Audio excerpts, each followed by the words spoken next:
Hi, this is Zibby Owens, and you're listening to the award-winning podcast, Moms Don't Have Time to Read Books. And speaking of books, I have two of my own books coming out this spring and summer.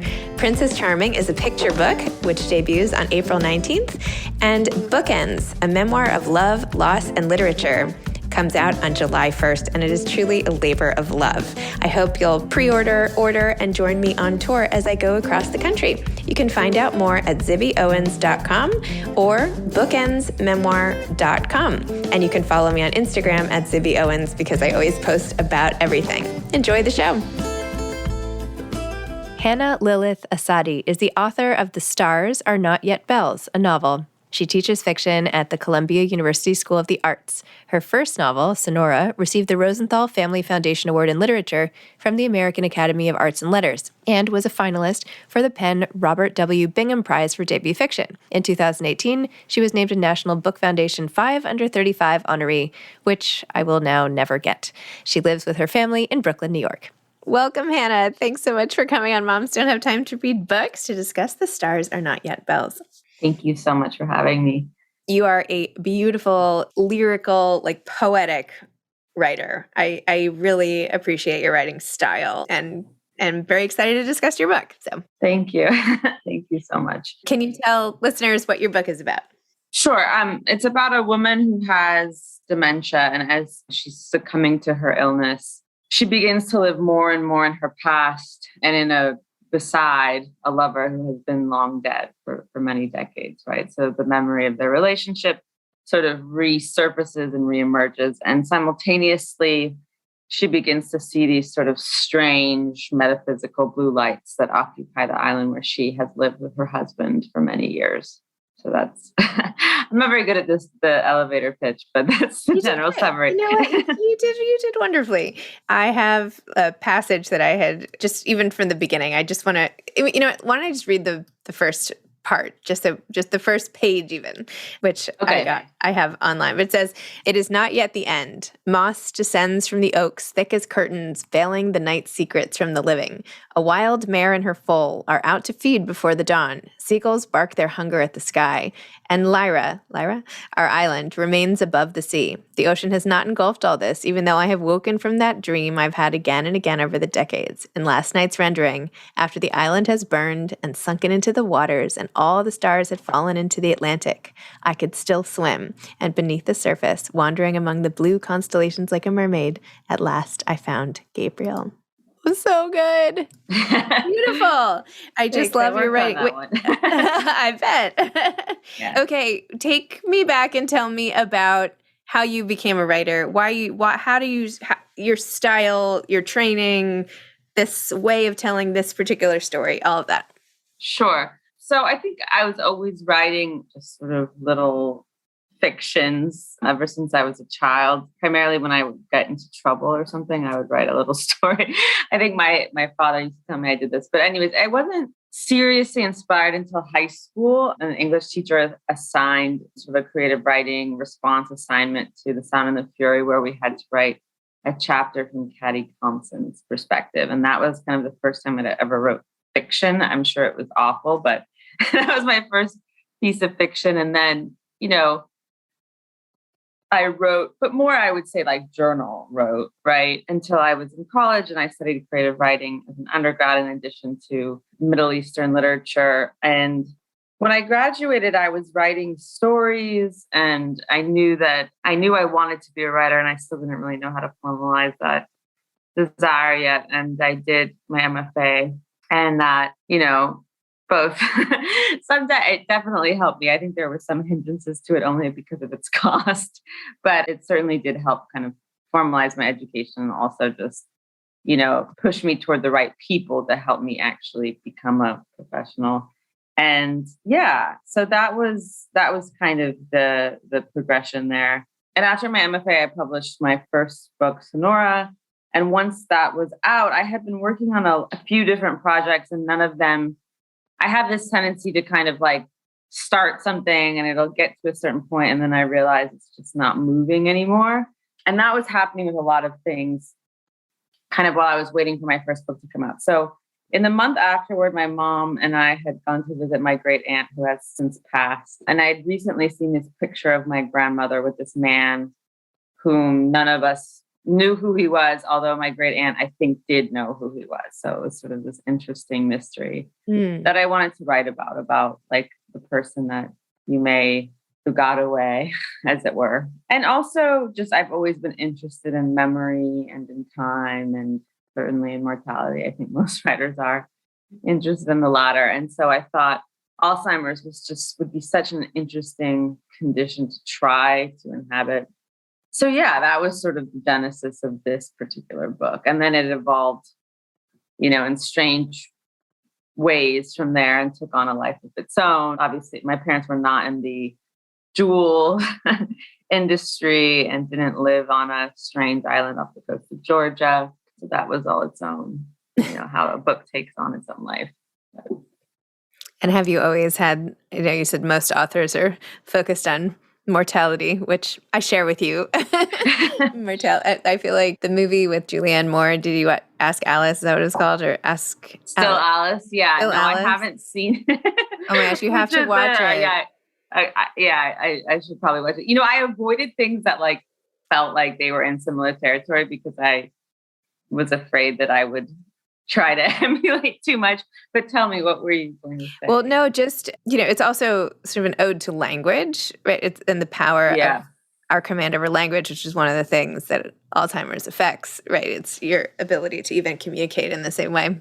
I don't know. I am haunted by that movie. I think about it more than any other movie, particularly when I'm tired and I can't even find the right words, right? And I wonder, and then like novels like yours, like where you really go into that and you like memory and language and all of our mental facilities are just, they're just beyond our grasp. Do you know what I mean? Like it's so easy for it to all just go away. I know. Yeah, obviously this book, you have to sort of suspend disbelief a little bit because her language stays she has command of language. Well, narrator until the end. But one of the things I always found really upsetting, like reading my grandmother's letters to my grandfather, is that she was very articulate and a very elegant and sophisticated writer, although not formally trained, obviously. But toward the end, she had Alzheimer's as well. And she just started repeating herself all the time and misspelling words and forgetting how to spell and just literally losing language. And that was it's just, you can witness it on the page in a way that, I wasn't there to witness her, but it is so sad that it's so easily lost. My grandmothers both at the very end, you would sit with them and they would like say, it's like a record or something on replay. Yeah. Well, I feel like you're younger than me. Maybe you don't even know what I'm talking about, but like where it just like keeps replaying like all this, like the track just loops and you're like, wait, you just said that. Wait, you just said that. What's going on? And you're like, am I losing my mind or? Yeah. And it's so interesting what they repeat too, right? Like, yes. And why? But yeah, we don't know enough, certainly. And maybe one day we will know more about the brain. But yeah, it's fascinating and sad at the same time. So did you do a lot of on the research side? I think I did more research than I give myself credit for, but it's been so long. You may know from talking to as many authors as you do and being an author yourself, how long the publishing industry can take. So sometimes it feels faint to me, but I did do some research. I wouldn't say it was heavy, right? Because I really wanted this to be her own story and it's lyrically driven, as you said. But I did do research into sort of, how the condition manifests itself, just to hopefully get some of the moments right. So like there are moments when it's sunset, sort of those liminal hours where she is worse. And I think that is manifest in the book, which I think is called sunsetting, right? Mm-hmm. So I did do some research, and I did a lot of research into the treatment of mental illness in the 50s and 60s, since she undergoes electric shock treatment, and also sort of the advent of pharmaceutical drugs to treat depression. And so there was research, just like, I don't think I read too many books on the matter. It's a lot of, I would never hate to admit this, but a lot of Googling. And, but I did read about Cumberland Island and the Carnegies there as well, since that's sort of inspired the setting of the book. So You should read this new book by Lee Kravitz called The Confessions of Sylvia P. I think that's what it's called, about Sylvia Plath, and it has a whole section of her electric shock treatments. oh yeah, I would love to. I'll pick it up. Thank you. That was really good. So you said it took a long time. When did you start writing this, and when, like, what was the whole trajectory? And did you use the same publisher as your previous book, or what, did you go at it with it all over again? Or tell me about that. Yeah, no, it was a different publisher. My first book was published by an independent house, and this one was published by Riverhead, and they did a beautiful job, obviously. But there were, I think a lot of people were delayed. I sold it in the fall of 2018. So, and it came out in January.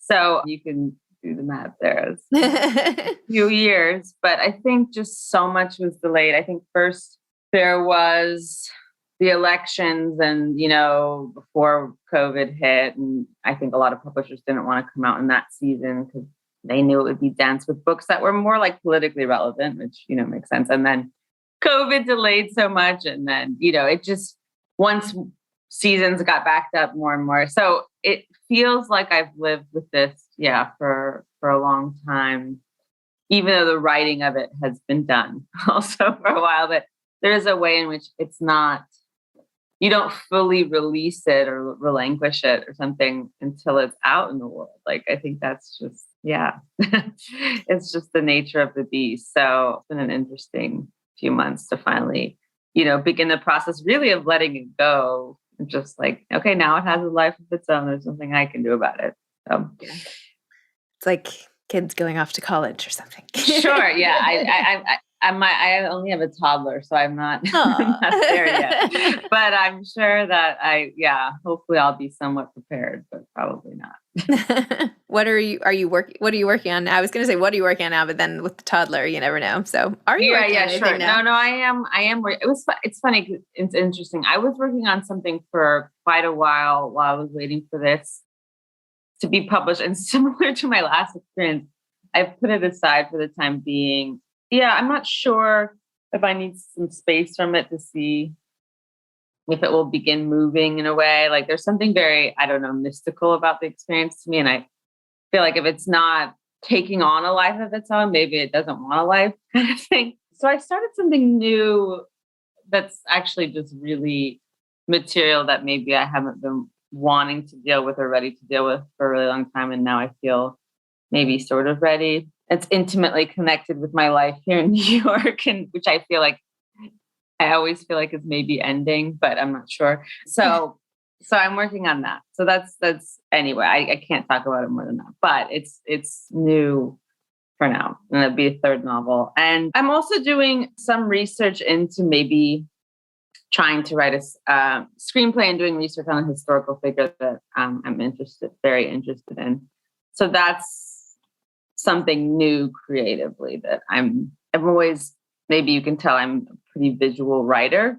And so I feel like I've never really applied that to anything else but prose. So it might be interesting to try, but I don't know yet. We'll see. So it's all I'm in the cauldron still. And I have a toddler running around screaming. So I guess times 4, right? Times 4? Well, I don't have toddlers anymore. But you have four children? I have 4 children, but they're older now. Okay. I mean, not so old, 7, 8, and 14. But the toddler days, I don't know. It's funny because now I talk to people like you and I'm like, oh, well, how could she possibly get anything done? But at the time I was like, I still wanted to get everything done and I still was getting stuff done, but it was just harder. I think it's not until they get a little older that you're like, wow, that was almost impossible. Like, why did I try so hard? Like, the time was going to pass. I mean, I know that sounds ridiculous, but I don't know. All to say, I have so much respect for people working with small children at home, especially now, and especially in a creative